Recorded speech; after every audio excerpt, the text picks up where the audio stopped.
اس لیے علماء کو بھی بہت زیادہ پھونک پھونک کے قدم رکھنے کی ضرورت ہوتی ہے کہ وہ ایک ایک قدم پھونک کر کے رکھیں۔ اعلیٰ حضرت نے کتنی خوبصورت بات کی تھی اپنے زمانے میں۔ آپ نے علماء کو جو نصیحتیں کی اس میں ایک نصیحت کی، آپ نے کہا علماء لوگ تمہیں دیکھ کے دین کے قریب ہوتے ہیں اور تمہیں دیکھ کے دور بھی ہو جاتے ہیں۔ کہا کہ اگر تم نے سنن غیر موقدہ کو چھوڑ دیا تو لوگ سنن موقدہ چھوڑ دیں گے، اور اگر تم نے سنن موقدہ کو چھوڑ دیا لوگ واجبات چھوڑ دیں گے، تم نے واجبات چھوڑ دیے تو لوگ فرائض چھوڑ دیں گے، اور اگر تم نے فرائض چھوڑ دیے تو لوگ کہیں دین نہ چھوڑ دیں۔ اور پھر کہا اے طبقہ علماء، تم نے اگر مکروہ تنزیہیہ کا ارتکاب کیا تو لوگ مکروہ تحریمیہ میں پڑ جائیں گے، اور اگر تم نے مکروہ تحریمیہ کا ارتکاب کیا لوگ حرام میں پڑ جائیں گے، تم نے اگر حرام کا ارتکاب کیا تو لوگ کفر میں پڑ جائیں گے۔ اس لیے علماء کو آج کے دور میں نہیں، ہر دور میں اپنے کردار کو بڑا صاف رکھنے کی ضرورت ہے۔ میں آپ کو ایک مثال بتاؤں، امام بخاری کا نام سنا ہے نا؟ اللہ اکبر، رسول اللہ کی 6 لاکھ حدیثیں زبانی یاد تھی امام بخاری، اللہ اکبر۔ اور آج امام بخاری کی کتاب صحیح بخاری، اصح الکتب بعد کتاب اللہ، کتاب اللہ کے بعد سب سے صحیح کتاب بخاری شریف، آج دنیا اسے چومتی ہے، ختم بخاری ہوتا ہے، یہ امام بخاری کی جمع کردہ ہے۔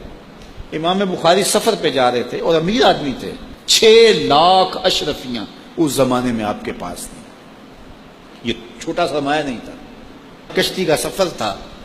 کسی شخص نے دیکھا کہ ان کے پاس 6 لاکھ اشرفیاں ہیں، اس نے سوچا عالمانہ وضع قطع ہے، پگڑی ہے، جبہ ہے، تو یہ اتنی اشرفیاں تو کسی تاجر کے پاس ہونی چاہیے، تو یہ ایک عالم کے پاس اتنی اشرفیاں ہیں۔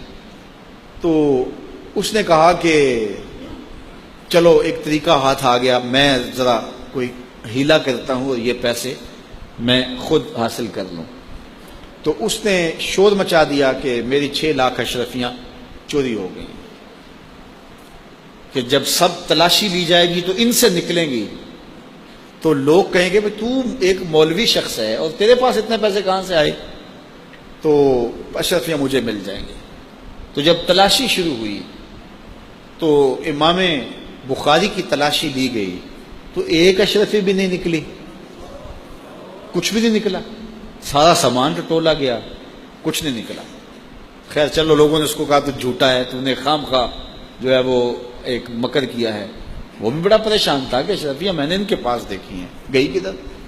خیر جب جہاز چلنے لگا تو آہستہ آہستہ امام صاحب کے قریب ہو گیا، امام بخاری سے پوچھنے لگا حضرت اشرفیاں تو تھیں آپ کے پاس، تو کدھر گئیں؟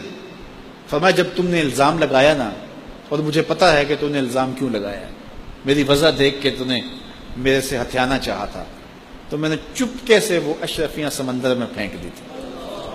تو کہا حضرت اتنی زیادہ اشرفیاں اور سمندر میں پھینک دیں؟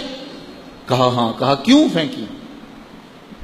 تو حضرت امام بخاری فرمانے لگے کہ اگرچہ وہ اشرفیاں میری تھیں، میری ملک تھیں، اور تو نے اگرچہ یہ شور کیا تھا لیکن ایسے مجھ سے لے بھی نہیں سکتا تھا، لیکن ہو سکتا تھا کہ کوئی ایسا فیصلہ ہو جاتا اور اشرفیاں مجھے تجھے دینا پڑتی، یا کوئی آدھی آدھی کر لیتے یا کچھ ہوتا، تو اب میری وضع عالمانہ ہے اور میرے اوپر لگ جاتا الزام چوری کا، اگرچہ میں چور نہیں ہوں لیکن لگتا تو الزام، قیامت تک لوگ میری حدیثیں قبول نہ کرتے کہ اس پہ تو چوری کا الزام ہے۔ تو کہا میں نے اپنے کام کو محفوظ کرنے کے لیے اشرفیاں قربان کر دی، اتنی اشرفیاں صرف اپنے کردار کو بچانے کے لیے، اور ہم ٹگے کے لیے، چائے کی پیالی کے لیے دین بیچ دیتے ہیں، اور پھر کہتے ہیں آج علماء کی قدر کیوں نہیں ہے؟ میاں قدر ہم نے خود بیچی ہے، ایک ہی چیز ہے، یا پیسے لے لیں گے یا قدر لے لیں گے۔